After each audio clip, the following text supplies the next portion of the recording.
তো guys finally আমিও হয়ে গেলাম মাসি। মাসি তো অনেক দিন আগেই হয়ে গেছি, আবার একজন বোনপোর নয়, একসঙ্গে দুজন বোনপো, মানে যমজ বোনপোর। আর আজ তাদেরই ছিল মামা ভাত অনুষ্ঠান, মানে অন্নপ্রাশনের কদিন পরে যে মামা ভাত অনুষ্ঠানটা হয় সেই অনুষ্ঠান। আর যেটা হচ্ছিল আমার পিসি বাড়িতে, তাই আমরা সবাই মিলে চলে গেছিলাম পিসি বাড়িতে। আর দেখো এই যে একজন পুচকু, আরও একজন রয়েছে, সেটা হলো এই হচ্ছে দুজন যমজ ভাই। এরা এখানে চলছিল রান্নাবান্নার তোড়জোড়, রান্নাবান্না প্রায় শেষের পথেই। আর আমার এখানে একটা দায়িত্ব ছিল, সেটা হলো এই পুচকু দুটোর থালা সাজানোর।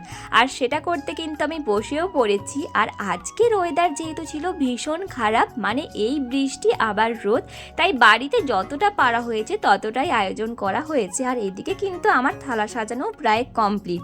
কেমন লাগছে অবশ্যই কিন্তু তোমরা জানিও। থালা সাজানো কমপ্লিট করে সবাই বসে পড়েছিলাম একটু গল্প করতে। যেহেতু অনেকগুলো দিন পরে এসেছি, তাই গল্প না করলে কি হয়। এই হচ্ছে আমার পিসি, যে কিন্তু এখনো রান্না করেই যাচ্ছে। ওই যে বললাম রান্না প্রায় শেষের পথে। আর রান্না বান্না কমপ্লিট হয়ে যাওয়ার পরে আমরাও খেতে বসে গেছিলাম, কারণ অনেকটা বেলা হয়ে গেছিল। তারপরে এখানে যে অনুষ্ঠানটা ছিল সেই অনুষ্ঠানটার জন্যই কিন্তু এখানে সবাই বসে পড়েছে। আর এই যে ডেকোরেশনটা দেখছো, এই সব কিছু হয়েছে বাড়িতে যতটা যা করা যায় ততটাই করার চেষ্টা করা হয়েছে।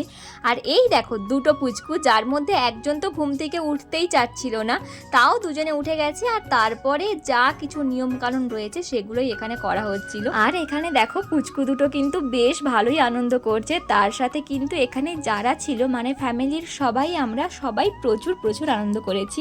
আর এখানে সব কিছু নিয়ম কানুন কমপ্লিট হওয়ার পরে আমি এখানে দেখো একজনের সাথে খেলছিলাম, আর একজন কিন্তু ঘুমিয়ে গেছিল।